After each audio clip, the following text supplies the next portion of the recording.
lang, may aso akong pinakain lang. Nakita ko kanina lang.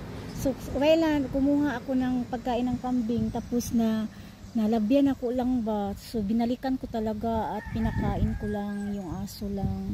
Tingnan nyo lang. Ayan. Diba lang?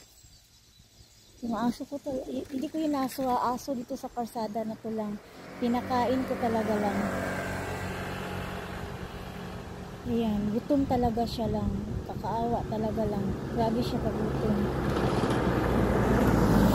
So, mamaya, babalikan ko ito, papakainin.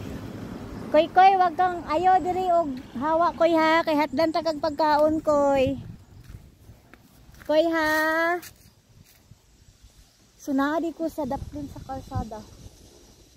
Daplin ko sa kalsada lang. Aning hawi padug bukid.